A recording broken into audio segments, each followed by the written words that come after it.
Welcome to our presentation about dealing with floods and the Queensland Horse Council strategy to build Queensland's disaster resilience. As most Australians are aware, the state of Queensland has had its fair share of flooding episodes over the past few years. This presentation outlines how the Queensland Horse Council has provided assistance to the Queensland horse industry during these events. The following clip, titled Queensland Flood Crisis, Remembering the Damage and Dramatic Rescues, will give an idea of some of the challenges faced during the 2011 floods in southeast Queensland.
We're passionate about resilience.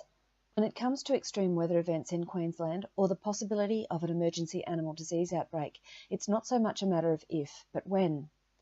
As the role of the QHC is to support the long-term viability and health of the Queensland horse industry, one of our functions is to assist the horse industry to prepare for emergencies. We strongly believe that when we are able to respond quickly and effectively to an emergency, it reduces the impact and stress of the emergency itself and assists us to recover more rapidly. The video you've just seen of an extreme weather event clearly shows the danger and devastation that flooding can cause. Some of these people had no warning with flash flooding of biblical proportions, and others did have warning and more time, but still were ill prepared and did not take heed, with devastating consequences. The loss of animal life was significant, with over 170 horses known to have perished and others never found.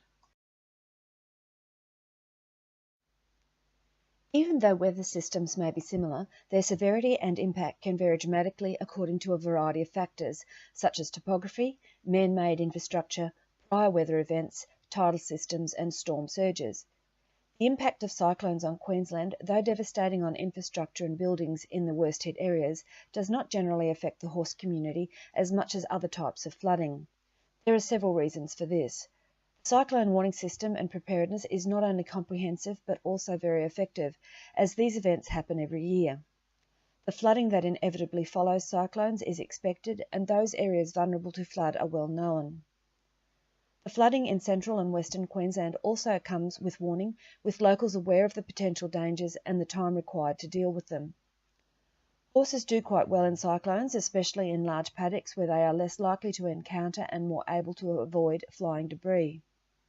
Horses also do reasonably well in slow rising moderate flooding.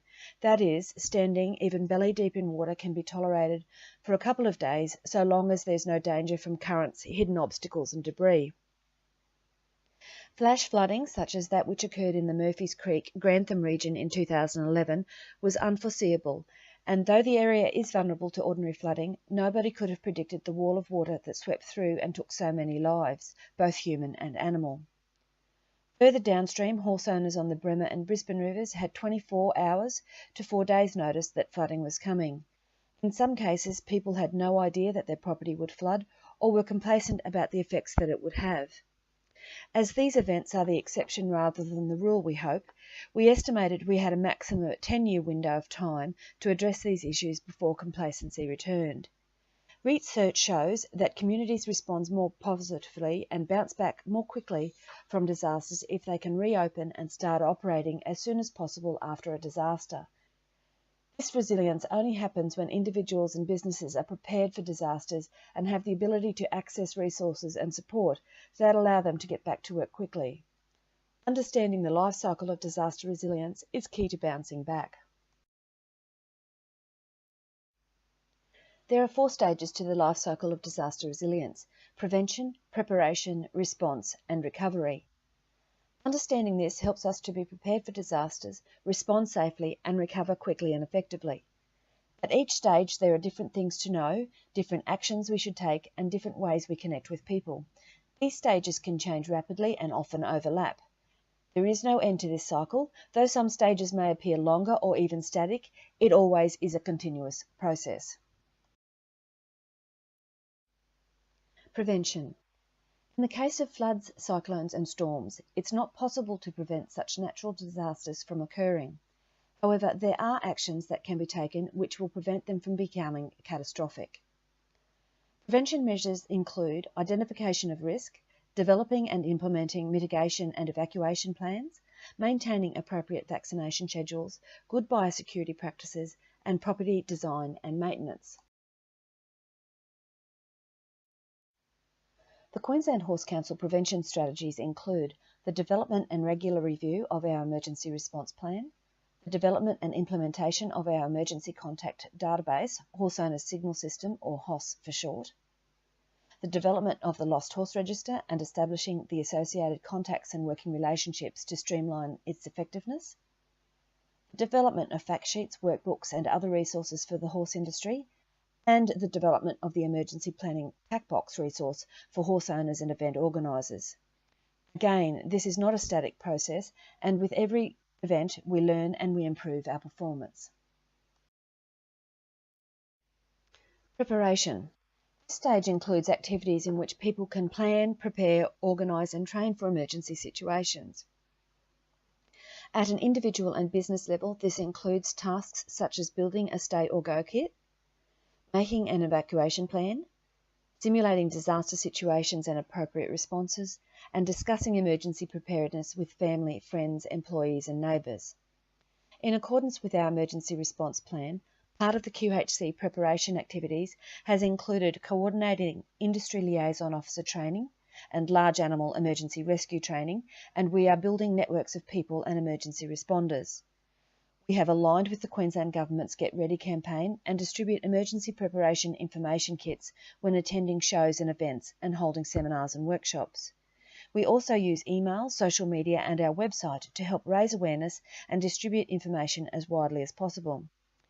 Additionally, since the 2011 floods, we have participated in disaster resilience awareness and training programs.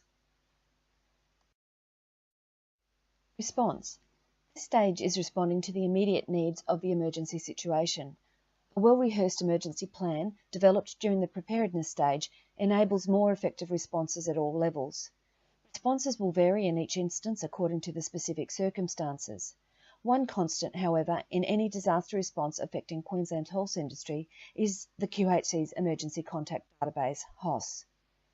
In the period from the beginning of December 2010 to the 10th of January 2011, HOS issued 26 weather warnings and flood alerts.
So, what else can be encountered during floods? Victims and responders alike encounter the same issues. They will be sharing the water with other hazards, including wildlife and submerged objects such as fences, rubbish heaps, uprooted trees, and other natural hazards. As debris can be moved kilometres from its original place by floodwaters, there is no telling what will be seen and what can be hidden from view. There is often limited access due to roads being cut by floodwaters or bridges and roads being washed away. This can lead to people and animals being stranded and requiring evacuation. Animals in particular do not necessarily welcome rescuers or perceive them positively. Unfamiliar circumstances with strange people in weird vehicles and clothing can actually add to their stress, and it's unknown how any animal will react in these circumstances. There can be difficulties with obtaining and distributing fodder and feed supplies to stranded animals, and in the case of major widespread flooding, this can be a major short-term logistical issue. Flood injuries can be horrific and include cuts, abrasions, broken bones, and impalings, not to mention other health issues such as hypothermia and lung infections associated with horses aspirating water. Floodwaters are filthy. They not only contain pathogens, they can also be contaminated with toxic substances due to storage facilities being breached. Fuel, sewage, and chemicals such as weed killer can all be spread further downstream. Other concerns are access to clean water, communication failures, live power lines down, landslips, and the list just keeps going on. In 2011, the QHC coordinated several distribution centres, sourced and coordinated supply and donations of fodder and other equipment, implemented the Lost Horse Register. 175 horses were found dead, and over 135 were able to be reunited with their owners. This activity included scanning and photographing carcasses to record and identify horses, and has provided valuable insight into the impacts of floods. The horse in this photo was found approximately 6 weeks after the flood, lodged in a tree. We also distributed general information about hay supplies, regulations and support available to affected producers and individuals, and coordinated with the Australian Horse Industry Council for this information to be forwarded to their Queensland database as well. The support of the AHC was greatly appreciated. In addition, we coordinated with Biosecurity Queensland and the Australian Veterinary Association to arrange supply and transport of vet-only supplies. We advised government on issues being faced by industry and informed industry of any assistance available.